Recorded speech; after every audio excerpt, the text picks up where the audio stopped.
So the reptile room has depleted. It really has. These are staying. We've ordered some big brackets. I don't know. The brackets are big, but I don't know if any fixings are going to fix it off the ground. It does weigh quite a bit.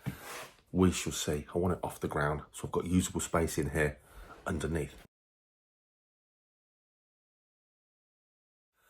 Anyway, probably some of you know I run the Reptiles for Sale page in the UK. It's a free website, but it's only for people looking for stuff, moving stuff on here in the UK, nowhere else. Complex reasons for that, but that's what it was for. It was all set up just to help people in the reptile community here find niche stuff. So it's got things like European reptile sections. It's also got corn snakes, royal or ball python sections to kind of try and keep them out. It's nothing more annoying for people that aren't interested in, say, royal pythons to scroll down available reptile or snake pages and weed out all of those royal pythons. And that's what this video is about. That website has really shown me just really how much stuff is overproduced or has been overproduced. Probably not at the time, but the current climate of reptile keeping in the UK, especially now we're sort of out of Europe, it's tough. It's tough. What's the word? Monitor. That's not the right word. I can't think what it is. I monitor all of the adverts that go onto that page. I might miss out some that shouldn't be on there, I don't know. Everyone is a royal python, corn snake, and to a lesser but quite a great extent, bearded dragons. There are thousands of these snakes and reptiles, lizards. They're just unwanted. And often people put corn snake full setup, 350 quid. And to be honest, if they brought that from a reptile shop, that full setup, UV lighting, everything it does or doesn't need, probably costs them hundreds more. And they put up there, corn snake, no time, off to uni, new job, whatever the usual reasons are that people put for getting rid of their animals on the open market. Guys, they're never going to get 350 quid for their corn snake and full setup. In fact, if they manage to give their corn snake or their royal python away, they'll probably be quite lucky, or the reptiles will be.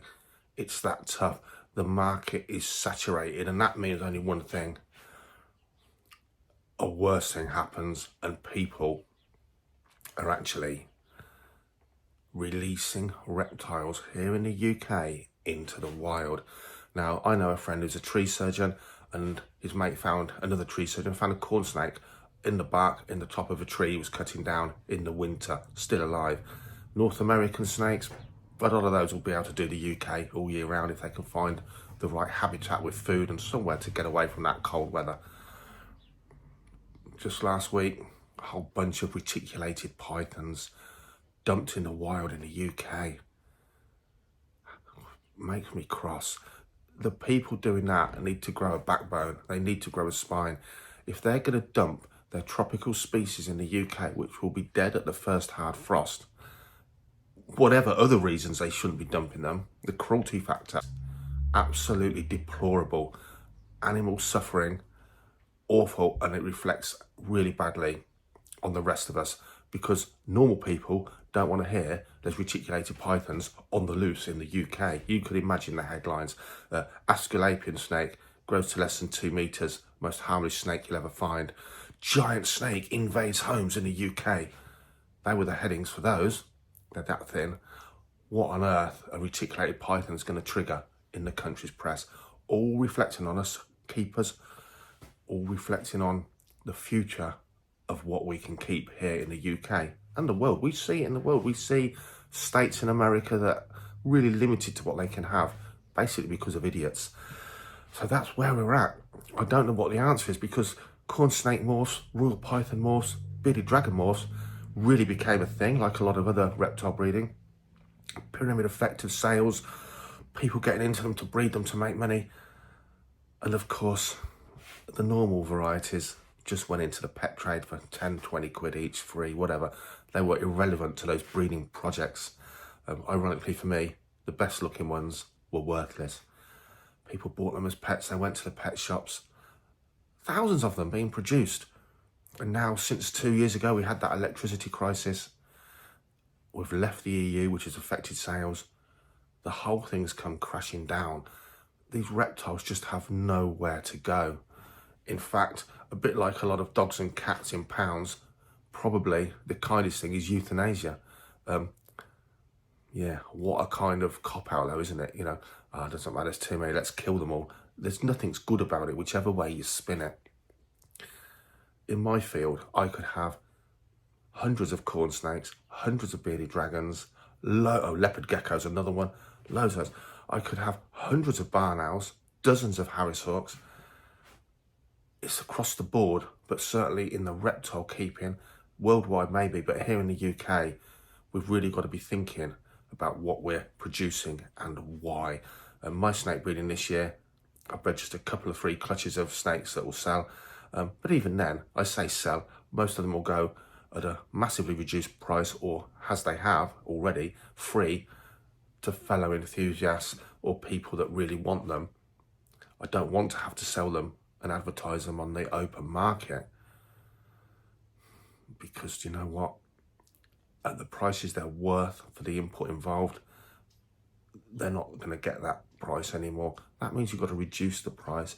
That means as the price comes down on any animal, the cheaper they become, they fall into the, oh, I'll have one of them, that's cheap, I'll dabble with that. They often fall into the hands many times of people that are not going to keep them. I did a talk yesterday to some kids at school, and we were talking about weird and unusual pets. And I said, the problem with these animals is they live too long for most people, but especially you kids, because this one is going to live for about 30 years. And these are guys that are 9, 10 years old. Think about how their lives are going to change in the next 30 years. If nothing else, they might go off to uni. And another family member, it's always mum, doesn't want to look after those animals. So they get passed around and passed around and passed around. But I don't know what happens to them, because again, on this website, a lot of people are advertising their animals for what they think is a good price because it's cheaper than what they paid for them, but it's a price that they're never going to sell at. So where are they going to go if they don't find someone to take them off them? Where do all the corn snakes go?